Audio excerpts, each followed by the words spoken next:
ഏവർക്കും lead IAS junior weekly ന്യൂസിലേക്ക് സ്വാഗതം. പ്രധാന വാർത്തകൾ. ഭാരത് ടാക്സി സർവീസ് ആരംഭിക്കാൻ കേന്ദ്രം. അന്റാർട്ടിക്കയിൽ ഇന്ത്യയുടെ പുതിയ ഗവേഷണ കേന്ദ്രം Maitri 2. Times Higher Education World University Rankings 2026 പുറത്ത്. തുറമുഖം നിർമ്മിക്കാൻ അമേരിക്കയ്ക്ക് അനുവാദം നൽകി പാകിസ്ഥാൻ. ഖത്തർ സൂപ്പർ മാർക്കറ്റുകളിൽ ലോഞ്ച് ചെയ്ത് ഇന്ത്യയുടെ സ്വന്തം UPI. ബ്ലൂ ഫ്ലാഗ് സർട്ടിഫിക്കേഷൻ നേടി മഹാരാഷ്ട്രയിലെ 5 ബീച്ചുകൾ.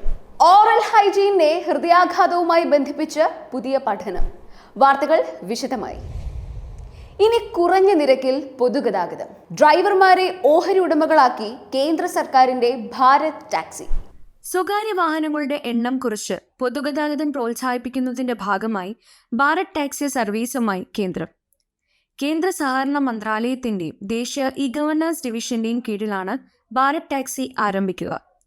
ഡ്രൈവർമാരെ ഓഹരി ഉടമകളാക്കാൻ അനുവദിക്കുന്ന രാജ്യത്തെ ആദ്യ സഹകരണ ടാക്സി സേവനമാണിത്. ഭാരത് ടാക്സികളിലെ ഡ്രൈവർമാരെ സാരഥികൾ എന്ന് വിളിക്കും. ഡൽഹിയിൽ ആദ്യഘട്ടത്തിൽ 650 ഡ്രൈവർമാർ പങ്കാളികളാകുമെന്ന് പ്രതീക്ഷിക്കുന്നു. മറ്റ് സ്വകാര്യ പ്ലാറ്റ്ഫോമുകളിലേതുപോലെ കമ്മീഷൻ സംവിധാനമില്ലാത്തതിനാൽ ഡ്രൈവർമാർക്ക് വരുമാനത്തിന്റെ 100% ലഭിക്കും. യാത്രക്കാർക്ക് ന്യായമായ നിരക്കുകളും പ്രതീക്ഷിക്കാം. ഡിജിറ്റൽ ഡിജി ലോക്കർ, ഉമാങ് പോലുള്ള പ്ലാറ്റ്ഫോമുകളുമായി സേവനം പിന്നീട് സംയോജിപ്പിച്ചേക്കും. ഡൽഹിയിൽ പരീക്ഷണഘട്ടം നവംബറിൽ ആരംഭിക്കും. ഡിസംബറോടെ രാജ്യത്തെ തിരഞ്ഞെടുത്ത 20 നഗരങ്ങളിൽ കൂടി സേവനം ലഭ്യമാകും. യാത്രക്കാർക്ക് താങ്ങാനാവുന്ന നിരക്കുകളാകും ഏർപ്പെടുത്തുക. ബുക്കിംഗ്, ഓപ്പറേഷൻ, ശുചിത്വമുള്ള വണ്ടികൾ, സുരക്ഷാ സംവിധാനങ്ങൾ എന്നിവ അധികൃതർ ഉറപ്പു നൽകുന്നു. തുടക്കം ഡൽഹിയിലായിരിക്കുമെങ്കിലും പിന്നീട് മറ്റ് പ്രധാന നഗരങ്ങളിലും ക്രമേണ രാജ്യവ്യാപകവുമാക്കാനാണ് പദ്ധതി. അന്റാർട്ടിക്കയിൽ ഇന്ത്യയുടെ പുതിയ ഗവേഷണ കേന്ദ്രം മൈത്രി 2 4 വർഷത്തിനകം. കാലാവസ്ഥാ ഗവേഷണത്തിൽ സുപ്രധാന നീക്കവുമായി ഇന്ത്യ. അന്റാർട്ടിക്കയിൽ പുതിയ ഗവേഷണ കേന്ദ്രം സ്ഥാപിക്കാനൊരുങ്ങി ഇന്ത്യ. 4 വർഷത്തിനകം മൈത്രി 2 സ്ഥാപിക്കുമെന്ന് കേന്ദ്രമന്ത്രി കിരൺ റിജിജു പറഞ്ഞു. അന്റാർട്ടിക്കയിലെ ഗവേഷണ പദ്ധതികൾ വികസിപ്പിക്കുക എന്ന ലക്ഷ്യത്തോടെയാണ് മൈത്രി 2 സ്ഥാപിക്കുന്നത്. സൗരോർജ്ജവും കാറ്റിൽ നിന്നുള്ള വൈദ്യുതിയും ഉപയോഗിക്കുന്ന തരത്തിലാണ് പുതിയ ഗവേഷണ കേന്ദ്രം നിർമ്മിക്കുക. അന്റാർട്ടിക് ട്രീറ്റി കൺസൾട്ടേറ്റീവ് മീറ്റിംഗിൻ്റെ ആനുവൽ ഗ്യാതറിംഗിലാണ് ഇന്ത്യ ഈ സുപ്രധാന തീരുമാനത്തിലെത്തിയത്. മൈത്രി, ഭാരതി എന്നീ 2 ഗവേഷണ കേന്ദ്രങ്ങളിലായി വേനൽക്കാലത്ത് 100 ഇന്ത്യൻ ശാസ്ത്രജ്ഞർക്ക് വരെ പര്യവേക്ഷണം ചെയ്യാനുള്ള സൗകര്യമാണ് നിലവിലുള്ളത്. ഗവേഷണത്തിന് വേണ്ടിയല്ലാതെ അന്റാർട്ടിക്ക സന്ദർശിക്കുന്നവരുടെ എണ്ണം ഗണ്യമായി ഉയരുന്ന സാഹചര്യത്തിൽ വിനോദസഞ്ചാരം നിയന്ത്രിക്കാൻ ലക്ഷ്യമിട്ടുള്ള നയരൂപീകരണവും ഇത്തവണ ATCMൽ നടക്കും. കഴിഞ്ഞ വർഷം 100,000-ലധികം ടൂറിസ്റ്റുകളാണ് അന്റാർട്ടിക്ക സന്ദർശിച്ചത്. പരിസ്ഥിതി ലോല മേഖലയായ അന്റാർട്ടിക്കയുടെ സംരക്ഷണം ഉറപ്പുവരുത്തി മാത്രമേ ഇവിടെ ടൂറിസം പ്രോത്സാഹിപ്പിക്കാവൂ എന്നാണ് ഇന്ത്യയുടെ നിലപാട്. 1989 പ്രവർത്തനം തുടങ്ങിയ മൈത്രി 1 പകരമാണ് പുതിയ ഗവേഷണ കേന്ദ്രം വരുന്നത്.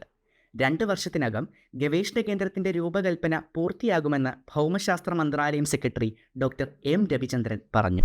Times Higher Education World University Rankings 2026 പുറത്ത്. റാങ്കിങ്ങിൽ ഇന്ത്യക്ക് 2ാം സ്ഥാനം. Times Higher Education World University Rankings 2026 പുറത്തു വന്നപ്പോൾ ഇന്ത്യ US-ന് തൊട്ടുപുറകിൽ 2ാം സ്ഥാനത്ത്. 115 രാജ്യങ്ങളിൽ നിന്നുള്ള 2191 സ്ഥാപനങ്ങളെയാണ് റാങ്കിങ്ങിന്റെ 22ാം പതിപ്പിൽ പട്ടികപ്പെടുത്തിയിട്ടുള്ളത്. ഇന്ത്യയിൽ നിന്ന് Indian Institute of Science 201, 250 rank ബാൻഡിലാണ്. അടുത്ത നിരയിൽ 351 മുതൽ 400 വരെ സ്ഥാനങ്ങളിൽ Saveetha Institute of Medical and Technical Sciences ഇടം നേടി. UK-യിലെ ഓക്സ്ഫോർഡ് യൂണിവേഴ്സിറ്റി തുടർച്ചയായ 10ാം വർഷവും ലോകത്തിലെ 1ാം സ്ഥാനം നിലനിർത്തി. കഴിഞ്ഞ വർഷത്തെ 3ൽ നിന്ന് ചൈനയ്ക്ക് 5 സർവകലാശാലകളുണ്ട് റാങ്കിങ്ങിൽ. അധ്യാപന നിലവാരം മെച്ചപ്പെടുത്തിയതിന്റെ ഫലമായാണിത്.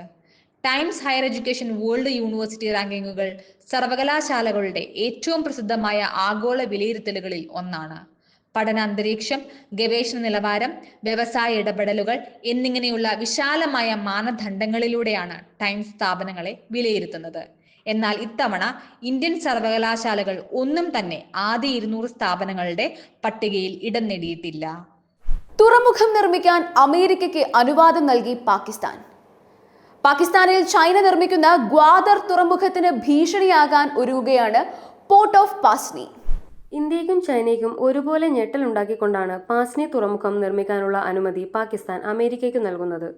ഡൊണാൾഡ് ട്രംപിന്റെ നേതൃത്വത്തിൽ അമേരിക്കയുമായുള്ള ബന്ധം മെച്ചപ്പെടുത്തുക എന്ന ലക്ഷ്യത്തോടെ ഷെഹബാസ് ഷെരീഫിന്റെ നേതൃത്വത്തിലാണ് പാകിസ്ഥാൻ ഈയൊരു അപ്രതീക്ഷിത നിർദ്ദേശം മുന്നോട്ട് വച്ചത്.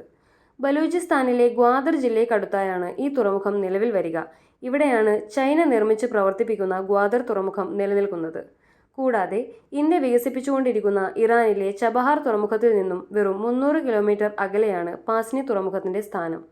ഇതിനാൽ തന്നെ പാസ്നിയിൽ അമേരിക്ക തുറമുഖം നിർമ്മിക്കുകയാണെങ്കിൽ അത് ഇറാനും ഇന്ത്യയ്ക്കും തന്ത്രപരമായ വെല്ലുവിളി ഉയർത്തുക മാത്രമല്ല, ചൈന പാകിസ്ഥാൻ ബന്ധങ്ങളെ സങ്കീർണമാക്കുകയും ചെയ്യും. ഇന്ത്യക്കെതിരെ തന്ത്രപരമായ സന്തുലിതാവസ്ഥ നിലനിർത്തുന്നതിന് ദീർഘകാലത്തേക്ക് യുഎസിനെ ഈ മേഖലയിൽ നിലനിർത്തുക എന്നതാണ് പാകിസ്ഥാൻ ലക്ഷ്യമിടുന്നത്. ഖത്തർ സൂപ്പർ മാർക്കറ്റുകളിൽ ലോഞ്ച് ചെയ്ത് ഇന്ത്യയുടെ സ്വന്തം UPI.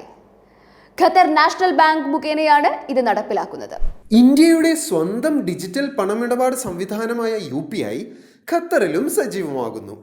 ഖത്തറിലെ ലുലു ഗ്രൂപ്പ് സ്റ്റോറുകളിൽ UPI പണമിടപാടുകൾ നടത്താനുള്ള സൗകര്യവും ആരംഭിച്ചു.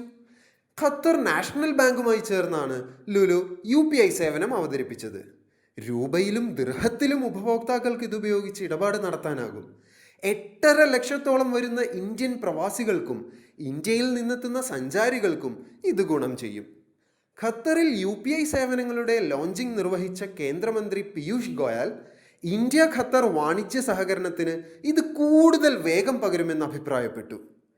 ഇന്ത്യയുടെ ഡിജിറ്റൽ പേയ്മെൻറ്റ് രംഗത്ത് വിപ്ലവകരമായ മാറ്റങ്ങൾ വരുത്തി ലോകത്തിലെ ഏറ്റവും വേഗത്തിൽ വളരുന്ന സാമ്പത്തിക സാങ്കേതിക വിദ്യകളിൽ ഒന്നായി വളർന്നു വരുന്ന സംവിധാനമാണ് യൂണിഫൈഡ് പേയ്മെൻറ്റ് ഇൻ്റർഫേസ് അഥവാ UPI. 2016 national payment corporation of India അഥവാ NPCI വികസിപ്പിച്ചെടുത്ത UPI ഉപയോക്താക്കളെ മൊബൈൽ ഫോൺ ഉപയോഗിച്ച് ബാങ്ക് അക്കൗണ്ടുകൾക്കിടയിൽ തൽക്ഷണം പണം കൈമാറാൻ സഹായിക്കുന്നു. ഇന്ത്യയുടെ UPI അഡോപ്റ്റ് ചെയ്യുന്ന 8ാമത്തെ വിദേശ രാജ്യമാണ് ഖത്തർ. ബ്ലൂ ഫ്ലാഗ് സർട്ടിഫിക്കേഷൻ നേടി മഹാരാഷ്ട്രയിലെ 5 ബീച്ചുകൾ. ശ്രീവർദ്ധൻ, നഗോൺ, പർണിക്ക, ഗുഹാഗർ, ലാഡ്ഗർ എന്നിവയാണ് ഈ 5 ബീച്ചുകൾ. ഡെൻമാർക്ക് ആസ്ഥാനമായുള്ള ഫൗണ്ടേഷൻ ഫോർ എൻവയോൺമെൻറ്റൽ എഡ്യൂക്കേഷൻ കർശനമായ പരിസ്ഥിതി, വിദ്യാഭ്യാസ, സുരക്ഷാ, പ്രവേശനക്ഷമത മാനദണ്ഡങ്ങൾ അടിസ്ഥാനമാക്കിയാണ് ബ്ലൂ ഫ്ലാഗ് സർട്ടിഫിക്കേഷൻ നൽകുന്നത്. പരിസ്ഥിതി വിദ്യാഭ്യാസം, ജലഗുണനിലവാരം, പരിസ്ഥിതി മാനേജ്മെൻറ്റ്, സുരക്ഷ, മറ്റ് സേവനങ്ങൾ എന്നിങ്ങനെ 4 വിശാലമായ വിഭാഗങ്ങളിലായി ആകെ 33 മാനദണ്ഡങ്ങൾ ഈ അവാർഡിനായി വിലയിരുത്തുന്നു. 1985 ഫ്രാൻസിലും 2001 യൂറോപ്പിന് പുറത്തുള്ള പ്രദേശങ്ങളിലുമാണ് ബ്ലൂ ഫ്ലാഗ് പ്രോഗ്രാം ആദ്യമായി ആരംഭിക്കുന്നത്.